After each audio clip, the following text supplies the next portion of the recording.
जानते नहीं हमारे खाने का टाइम है। सॉरी सर, लेकिन ये तो हमारा बदमाशी का टाइम है।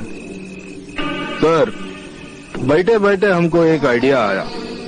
हम सोचा तुम्हारा कोई बच्चा नहीं है, अकेले मियाँ बीवी है, तो तुम्हारे मरने के बाद तुम्हारा पत्थर का खदान हमें आना चाहिए।